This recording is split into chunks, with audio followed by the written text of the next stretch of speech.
Amy Grant may be understated about her religious convictions. The heavy metal Christian rock group Stryper is blatant about theirs. Stryper rocks for Jesus Christ! They even distribute Bibles to their audience.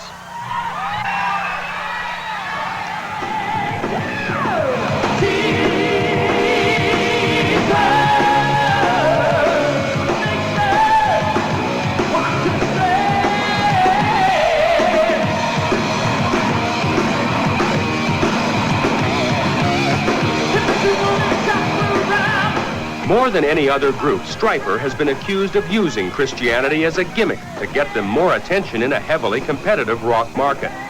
Long hair, wild costumes, and makeup are simply standard fare, both on stage and off.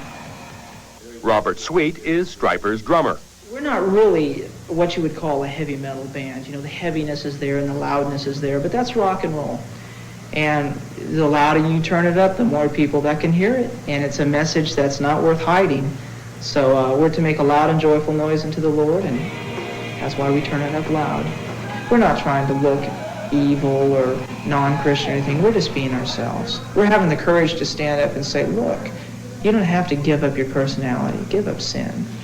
Christian rock groups say there's nothing sinful about being successful and selling lots of records. So they need to make rock videos to promote themselves just like any rock group. Stryper and their record company discuss which song they should choose for their new video. I don't want to be labeled just a heavy metal band. That song will break that, I think. Okay, but we have to show them to be great rock and rollers. Otherwise, for things like MTV and stuff like that, we have to show that this band has a right or a place, and people will understand what Stryper's about. Ever go to a Stryper concert or a Christian rock concert? No, and I wouldn't. I would not. Why not? Would you be afraid of going? No, I'm not afraid of going. I mean, would you be nervous? Would you be concerned? Would you feel out of place? I would be grieved in my spirit. I have seen the what do you call these music videos? I've seen the videos, and I've seen some of the shows over television, and it grieves my spirit. It hurts me when I see this going on. I'm not meaning to put Mr. Swigert down because I respect him, and that's how I came to the Lord, is through his ministry. But for so long, he said that rock and roll cannot be used by God. There's a lot of kids out there that aren't going to turn on the television and watch the television evangelists. They're not going to open their Bible or go to church, but they're going to sure run down and buy their ticket to go to the concert coming to town. And those are the kids I find that Stryper is able to reach with the message of God. There are hundreds of Christian rock bands spreading the good word across North America. Some of them, like Canada's Elam Hall, even take their message into local bars.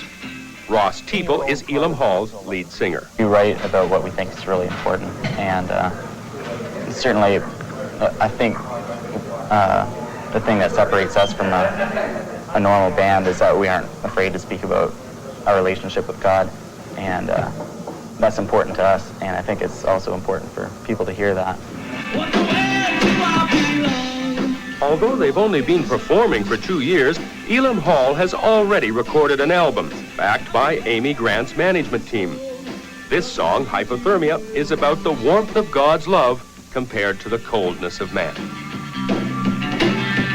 Love is something more than more I know about you. Love is something more. How can I live without you? I've got hypothermia. Many Christian rock groups would not perform in a bar where liquor is served, but Elam Hall is trying to tread the fine line between being true to their religion and appealing to a secular audience. Do you think that being labeled as a Christian rock group is a drawback? I think it is to us. I mean, we certainly don't deny the fact that we're Christians, but we'd rather see our music being, sold in regular record stores, which is a real drawback when you're in the Christian rock category. The marketing of rock music is not Jimmy Swiggert's idea of a Christian priority. Well, my advice to these people is to seek first of all to please Jesus Christ, and to get their eyes off of money, to get their eyes off of stardom, because the Christian rock scene has its stars the same as the modern rock scene has its stars. But with all due respect, That's Reverend Swigert, anathema. That's wrong. doesn't the preaching business also have its stars, and aren't you one of them? Not in the sense that we're talking about, that it preens the flesh. If I am, God have mercy upon my soul. That's all I can say. Jimmy Swiggert's kind of Christian music doesn't always sound that different from the modern rock he's so opposed to. But whatever its musical origin, what makes Christian music Christian is its lyrics.